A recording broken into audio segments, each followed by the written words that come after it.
Hello, and welcome to episode 5 of the huMAn Talk. Once again, thank you all for tuning in, and we hope that you're enjoying these each week still. Well, what an interesting episode we have for you this week. First of all, we're going to hear from Daniel of MA Technical Support go through the MA University options that we have now. You may have seen MA have just launched their Stay Home and Learn resource guide, and part of that, of course, is the MA University. So Daniel will take us through that. Then the brilliant MA people. One thing that the whole team at MA are enjoying is seeing you, the users and the mainstay of the family. It's great for them to see you well and to just know what you're up to. So brilliant. Please, everyone that's sending those in, thank you. And yeah, we want more of those, so keep that up. And then to round off this week's episode, we have the wonderful Joe and Kat. They're going to take us through GDTF and MVR and it really explain what to some might seem random letters and to others who may know something about it, just what those letters mean and how you can help with the progression of this format. So let's get started.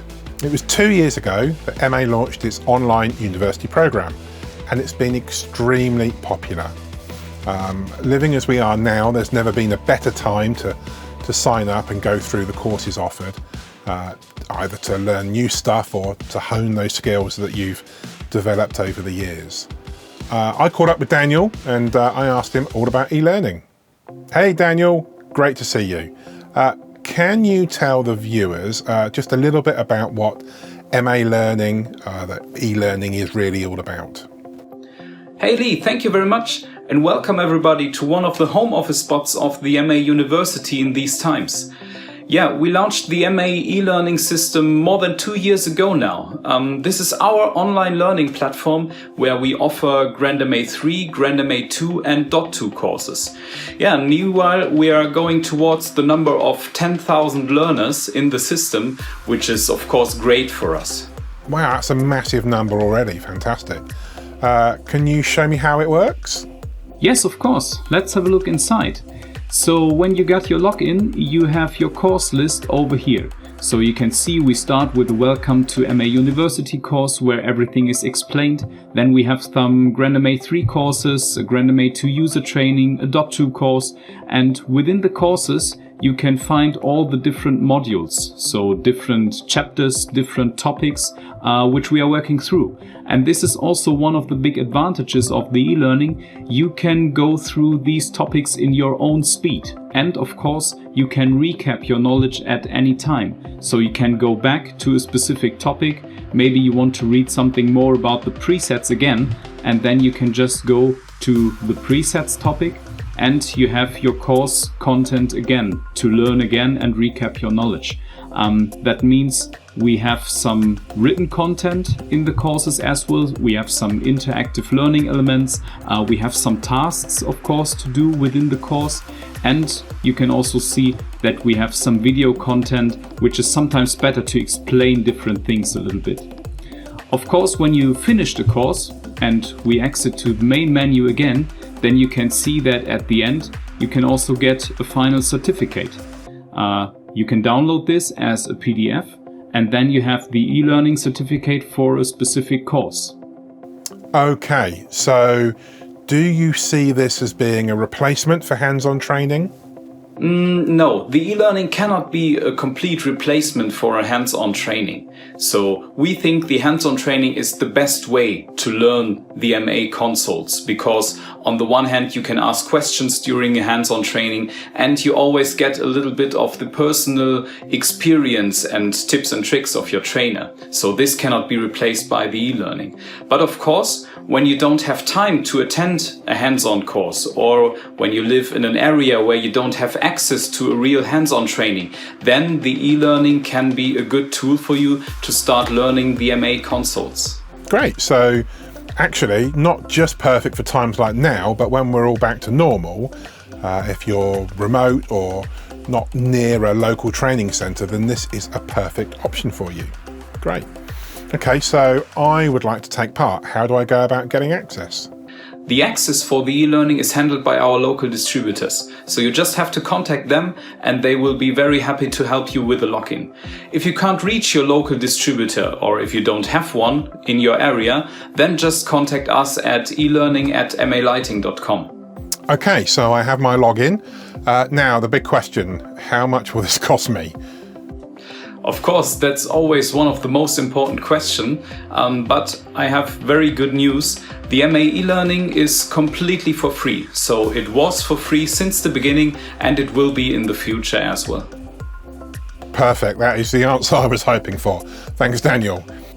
So the platform's been around now for 2 years, so what can we expect in the future? You know, the MA e-learning is a constantly growing online learning platform, and therefore, of course, we are working on new content every day. So at least what we are planning to do is, of course, to get more advanced content for the GrandMA 3 trainings. We are talking about a fixture training, which we are developing at the moment, and also a kind of system or network training. But of course, we also have requests for the advanced GrandMA 2 training. So that's a plan also to have it in the next month, that we can offer the GrandMA 2 advanced user training on the MA e-learning. Brilliant. Thank you, Daniel. That's all my questions answered. If you, the viewers, have any further questions you would like answered, then please reach out to your local distributor or just drop the support team at MA Align and they'll be happy to help you.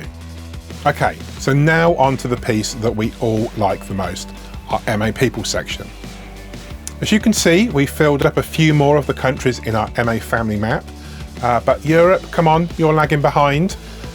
We've still no one from Germany, the UK, France, Spain, Italy, in fact the rest of Europe to be fair. So it's really easy. Pick up your phone, take a 15 to 30 second video letting us know who you are, where you are and how you're doing, and send it to humantalk@malighting.com. And you may be in the next episode, just like these people.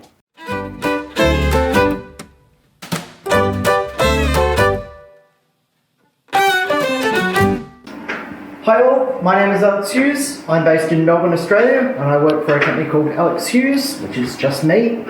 I'm keeping busy during the current situation by upskilling as much as I can, learning as much about the lovely MA3 that's behind me, and hopefully everyone is staying safe and using their time that they've got to research and develop effectively.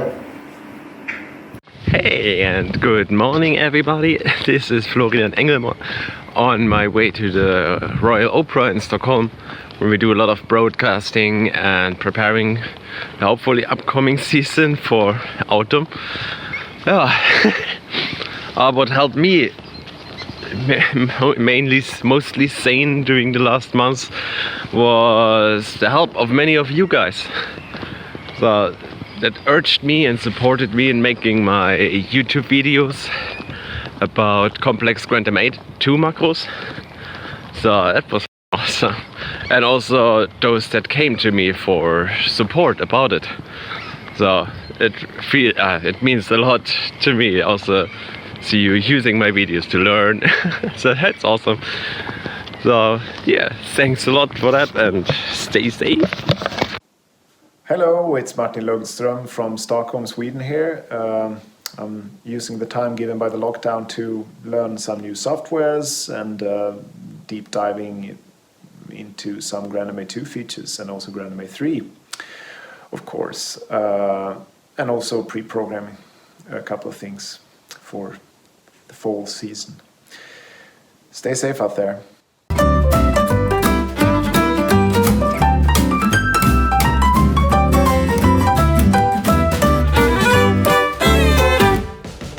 I love seeing you guys. It is all about the people, and it's really nice to see you all safe, even if it is just via video rather than in person right now. Okay then, so to round off this episode, we're going to hear from Joe and Kat. They are going to give us their explanation to the acronyms GDTF and MVR. You may have seen these letters at trade shows or online forums recently, so we asked them to give us a rundown of what these mean and to basically save me having to RTFM. Hi, Lee. Hey, good to see you again. Thanks for having us back. Yeah, thank you.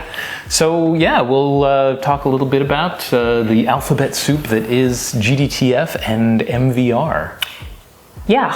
Yeah, why not? Do you want to explain what those alphabets mean? Yeah, so GDTF is General Device Type Format, and MVR is My Virtual Rig. Yeah, and these topics, we're going to get into it more in depth, but this isn't just like a grand MA thing. This is something that's really cool. It was developed by MA Lighting, Vectorworks, and Roby Lighting. And the idea is it's going to be this global thing that all the manufacturers hopefully will get on board with. Yeah, it's basic concept is it's a unified system for how we can describe fixtures, how they work, what they look like, and what actually happens when they're controlled.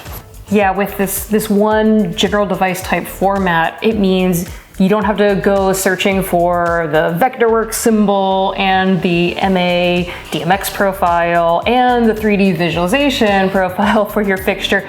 It would just be one file that does all of that. That's the dream. Yeah. Yeah, and MVR is along the same lines. It's a generalized way of being able to move a whole environment. So once you've got all your GDTF fixtures all placed and patched and set up the way you want, and then you've also got truss in the air and all these whatever else is going to be on your show, you can pack all of that stuff into an MVR and ship that off to a console or to a visualizer or back to CAD or however you want to do it. Yeah. This is a little bit like a few years ago we got the MA Vectorworks plugin that worked on Grandma 2, and the genius thing there was a designer could send me the Vectorworks show file. It's got all the fixtures, the fixture numbers, the patch, the placement, and with that plugin I could just export that all to the MA2 show file, and all of that information is just in there, and it's such a huge time saver. Huge time saver. Yeah, I can't tell you how many hours of work it has saved me, and this is going to be even better though. Even better. The idea here is that instead of just being one way, as that plugin was, now the MVR file, once you've got it into the console, you could make some changes. Maybe you've added some floor lights or something like that, and ship it back via MVR back to CAD so that they have an actual drawing of how the show was actually built. Yeah. So let's dig in just a little bit further and see what sort of information is contained inside a GDTF profile. Here we go. I think the best way to do it is actually to use the GDTF-share.com website, because on there they have the fixture libraries, but they also have a fixture builder, and you can suck in a fixture that is already existing and take a look inside there and see all the attributes and what it contains. Yeah. Okay, so here, looking at the site, I've just pulled in the Roby Lighting, their BMFL wash beam. Great fixture. It is. It is a good fixture. So up here at the top, we've got these tabs that'll take you through here. We're looking at the fixture tab. So starting off, information contained therein, information about the name, the manufacturer, a nice little 2D image of the light. Nice. So the next tab along is called Geometry, and this is going to get into the specifics of how the fixture actually looks. And in fact, you see dependencies of, the yoke lives inside of the base, and the head lives inside of the yoke, and then the beam of light comes out of the head, as a simple example here. So you can see the dimensions, all of those types of properties. And you get the 2D CAD symbol from this too, right? Yeah, included with the GDTF file, you'll see the 2D CAD file so that it looks right in Vectorworks, and then you also see the correct 3D dimensions and models and stuff like that come along. So dope. Oh yeah. Physical description, okay, so that's all about the light emitted from either your lamp or your diodes. So I guess things like wavelengths, color temperature, even the information about the filters that are contained in the lights itself. Yeah. So over here in the Wheels tab, the next tab along the top there, you can take some of those filters, maybe those color filters that you defined in the last tab, and then specify where they might show up on a color wheel. And then you can also, as you see here, specify gobo images as well and how they would line up on their wheels. And I'd imagine you can upload your own images. Oh, absolutely. Yeah, cool. Okay, so next tab over is your DMX tab. And if you've ever made a fixture profile for your console, this should feel a little bit familiar here. This is all the channels of your lights, things like pan, tilt, color, focus, zoom. Yeah, how they line up, what order they'll be in, if they're, need a fine or a coarse channel. Also, continuing here, you'll see that you can make different modes. So instead of having different fixture type definition files for individual modes, you just have it all in one place. Again, just keeping everything in one package and just making our lives easier. Yes, please. So the next tab along here is interesting. This is something that not a lot of fixture types have been able to convey this information. It's all of those macros that are built into a fixture where you might change one setting on a macro control channel, and that would include things happening with the prism and with the gobo rotation, things like that all together. So in here, you can actually define what is actually going to happen so that visualizers can show you what happens with the fixture when you pick that particular effect. Yeah, and I don't think I've ever really seen that in a visualizer before. I'm not sure. I mean, not ever for me. Maybe somebody's done it somewhere and I just... If you have, that's a lot of good work. Yeah, because that's some of these things that would not be easy. Yeah. Okay, so where does one get these magical profiles? Good question. So you just saw the fixture builder. Again, that's part of the website GDTF-share.com. And on there, you don't have to start from scratch, but you can. Or you can do what I just did, where you just import an existing profile and tweak it, and you can download it from there. There's also on the same website, there is a fixture share, where there's a lot of fixtures that already exist that you can download. And I should say that some of these do exist in the Grandma 3 software. Yes. And if you haven't already, when you go to the website, you're going to notice that there is a login that they want you to make, but it's free and it gets you access to all of the different pages, as well as the forum, all that kind of good stuff. Oh yeah, the forum is great because you can get tech support, ask questions. Yeah. And while you're on that website, you can find a list of all of the manufacturers who have already started to become involved with it, whether it's console manufacturers or fixture manufacturers. It's a good list. Yeah. There's a lot of good people in there. It is. It's not everybody.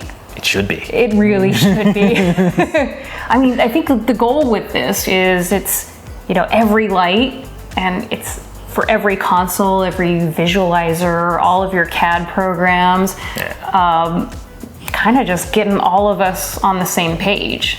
Can we all just talk the same language? Yeah, I mean, definitely from the programmer side, if we don't have to be, digging around, looking for profiles, emailing our friends, hey, use this light on that tour that just came out. Can you send me your profile? Yeah. Do you have a 3D for this or for that? Or even wondering what a fixture does, because a lot of times we'll get a fixture that we've never seen before, and if we have a profile that's laid out by the manufacturer, then we're going to see all the things we want to see. We'll see it in the visualizer, and we'll have a better idea of how to use that fixture and make it look good.